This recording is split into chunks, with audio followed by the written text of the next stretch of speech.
نسخوں کی بات ہوئی ہے، کلام خدا کی شریعت کی بات ہوئی ہے۔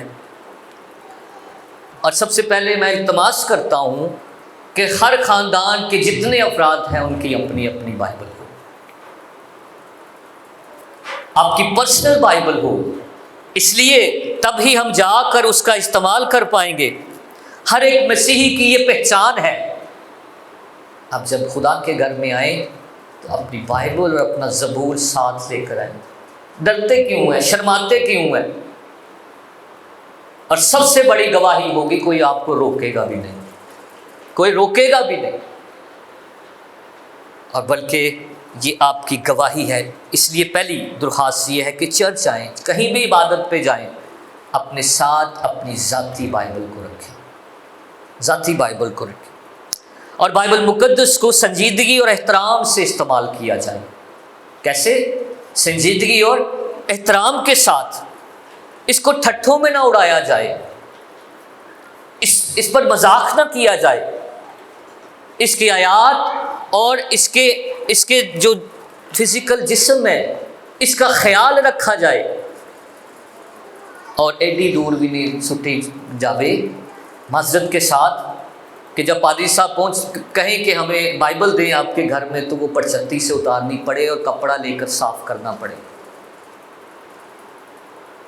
اس لیے اسے بڑی سنجیدگی، بڑے احترام کے ساتھ اس کے جو ہے بک کو بھی اور اس کے الفاظوں کو بھی سنجیدگی اور احترام سے رکھا جائے، کیونکہ خدا نے اپنے کلام کو اپنے ہر نام سے زیادہ عزت دی ہے۔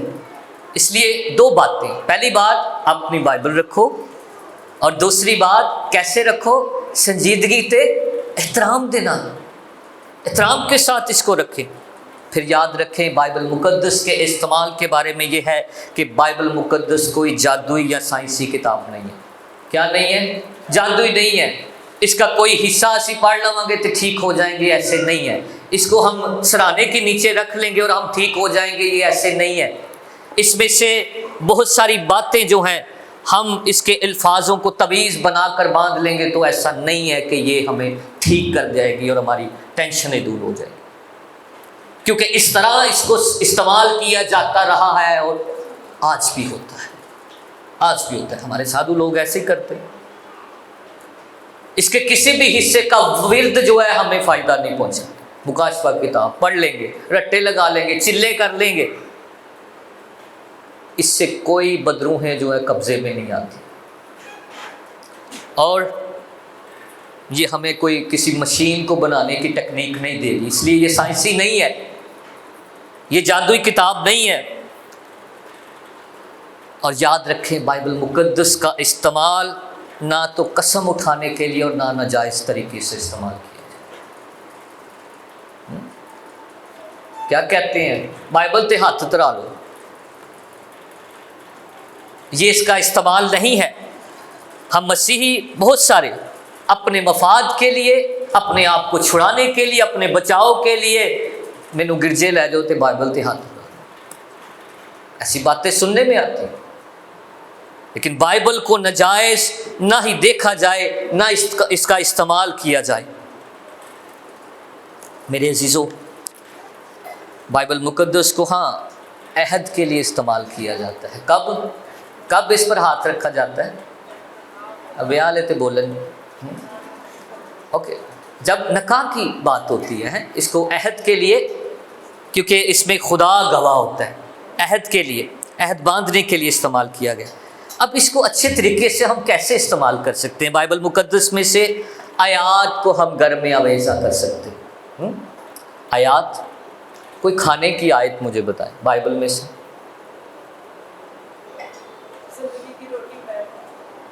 ٹھیک ہے، یہ کہاں پر آپ لگا سکتے ہیں؟ اپنے ڈائننگ ٹیبل، اپنے کچن میں۔ پھر ایسی بہت ساری آیات ہیں جو ہمیں خدا کے کلام کی طرف لے کر جائیں گی، گزرتے آتے جاتے گواہی ہوگی، اور یہ چیزیں بعض اوقات اچھا چرواہا میں ہوں، بنی چیزیں ہمیں مل جاتی ہیں۔ بائبل مقدس کا استعمال کیا جائے اس طرح، اور آیات لکھی جائیں، پرنٹ کروائے جائیں۔ اس سے کیا ہوگی اس کی برکت ہمارے گھروں میں ٹھہرے گی، آتے جاتے لوگ اس کو پڑھیں گے اور خدا کا کلام ہمیں یاد رہے گا۔ کیا ہوگا؟ یاد رہے گا۔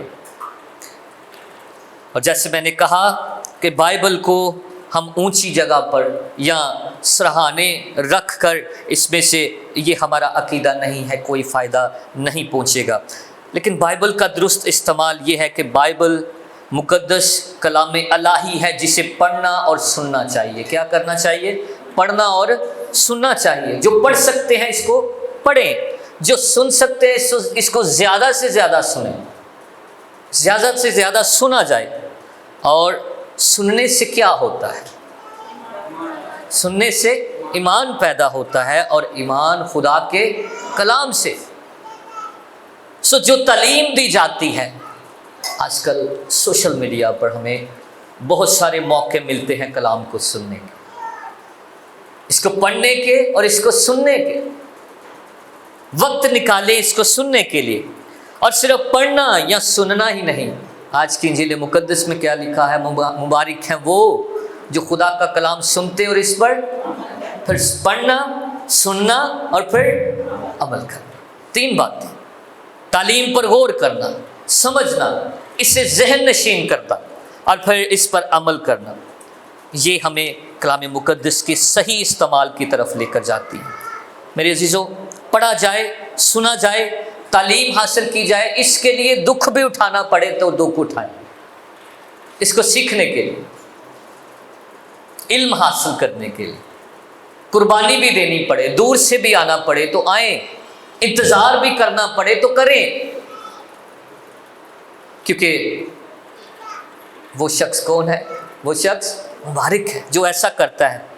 اب بائبل مقدس کو ہم روزمرہ زندگی میں کیسے استعمال کر سکتے؟ ہوتی ہے یا نہیں ہوتی؟ روزمرہ زندگی میں کیسے؟ شادی تے بائبل مقدس استعمال کی جا سکتی ہے، دکھ میں، سکھ میں، گھر کے معاملات میں بائبل کو آگے لایا جائے، اس میں سے پڑھا جائے، اس میں ہدایت لی جائے، لیکن ایسا نہیں ہوتا، ایسا نہیں ہوتا۔ یہ کیسے ہر ایک عمل میں ہمارے استعمال میں آ سکتی ہے؟ ہم جو بھی خوشیاں مناتے ہیں، ہم جو بھی غم جب ہوتا ہے، ہمارے گھروں میں جب مصیبت آتی ہے، معاشرے میں، سماج میں، ایک ایک عمل میں اس میں سے ہم اس کو استعمال کر سکتے ہیں اور کرنا چاہیے۔ دعاؤں میں، حمد و ستائش میں اس کو استعمال کیا جائے۔ اور میرے عزیزو، جب اس کو استعمال کیا جاتا ہے تو اس کا رزلٹ کیا ہے؟ اس کا رزلٹ کیا ہے؟ اس کے اندر لکھا ہے کہ جو کچھ مانگو گے تمہارے لیے، یہ رزلٹ ہے اس کا۔ وہ پہاڑ سے بھی کہو گے تو وہ اپنی جگہ سے اکھڑ کر ایمان سے۔ اور میرے عزیزو، اس کا بہترین استعمال جب آزمائشیں آئیں تو ابلیس پر غلبہ پانے کے لیے اس کا استعمال ہوتا ہے۔ کس پر غلبہ پانے کے لیے؟ ابلیس پر، اس کا مقابلہ کرنے کے لیے اس کا استعمال ہے۔ اور سب کی باتیں چھوڑیں، کس نے کیا؟ یسوع نے کیا۔ ابلیس کو نہ کہنے کے لیے یسوع نے اس کا استعمال کیا، اور اس کی مرضی پر نہ چلنے کے لیے اس نے، مسیح خداوند نے اس کا استعمال کیا۔ اور کیسے؟ لکھا ہے، لکھا ہے، بار بار کہتا ہے کہ یہ لکھا ہے۔ میرے عزیزو، بائبل مقدس کو اپنی گفتگو اور چال چلن میں اس کا استعمال کریں۔ پہلی بات گفتگو اور چال چلن۔ اگر کوئی کچھ کہے تو ایسا کہیں کہ خداوند کا کلام یہ کہتا ہے۔ بات مشکل ہے، لیکن ہمارے وہ ہاتھی کے بارے میں کیا کہتے ہیں کہ اس کے دانت دکھانے کے اور کھانے کے اور ہے۔ چرچ میں ہم کہتے ہیں کہ اب یہ میرا معاملہ ہے، لیکن باہر نکل کے کہتے ہیں کہ فرق معاملہ ہے۔ باہر نکلیں گا تو میں پوچھاں گا۔ لیکن کلام کو اپنے چال چلن اور دوسری بات کیا ہے؟ اور اپنی گفتگو دونوں میں، عمل اور بات چیت دونوں میں اس کو زندہ رکھیں۔ کسی سے ملیں تو بات کریں، آپ کے منہ سے کلام جھڑے۔ کیا جڑے؟ کلام جڑے. ایسی بات تیرا کلام میرے عزیزو دعا بھی کرتے ہیں جب ہم، تبھی اس کی برکتیں، کہتے ہیں گھروں میں برکت نہیں ہے، کہتے ہیں یہ نقصان ہو گئے، لیکن ہمارا اس کا استعمال کیا ہے؟ اس میں لکھا ہے نا برکت ملے گی، تو کیسے ملے گی؟ کیونکہ جب ہم اس کو استعمال کریں گے اپنی زندگی میں، اس کی تاثیر تبھی جو ہے ہماری زندگیوں میں آئے گی. اس لیے میں نے بہت ساری باتیں کر دی ہیں، ٹھیک ہے، بہت ساری باتیں کی ہیں کہ کس طرح ہم کلام مقدس کا صحیح طریقے سے استعمال کر سکتے ہیں. کلام کو اور بھی بات یاد رکھیں کہ کلام کو جو ہے ناجائز نہ استعمال کیا جائے، الٹے سوالوں کے لیے نہ استعمال کیا جائے، کسی کو پھنسانے کے لیے نہ استعمال کیا جائے، بلکہ اس کو استعمال کرنا ہے زندگی دینے کے لیے. کس لیے؟ سزاواں نہیں دسن واسطے. ہم بعض اوقات ارد گرد سنتے ہیں، اس سے لوگوں کو ڈرایا جاتا ہے، یہ نہ کرو گے تو یہ ہو جائے گا، لیکن یہ زندگی کی کتاب ہے اور اس میں سے زندگی کو ہی بیان کیا جائے، انجیل سنائی جائے، خوشخبری سنائی جائے. اس لیے بابرکت استعمال خدا کے کلام. کتنے لوگ پڑھے ہوئے ہیں خدا کے گھر میں؟ یقیناً آج وعدہ کریں کہ میں اس کو باقاعدہ پڑھوں گا اور اس کا استعمال کروں گا. اور جو نہیں پڑھے، جو گھر میں پڑھا ہے اس سے سنیں. موبائل ان پڑھ تے پڑھے دونوں نو استعمال کرنا آتا ہے. اب اس موبائل میں بائبل کو فیڈ کر لیں، ٹھیک ہے، آڈیو سن لیں، سنیں ضرور اس کو.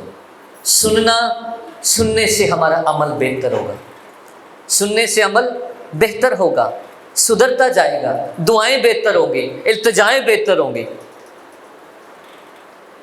اور پھر زندگی میں اس کی کیا آئے گی؟ برکت آئے گی. خداوند آج کے پاک کلام کے وسیلہ سے آپ سب کو بڑی برکت دے.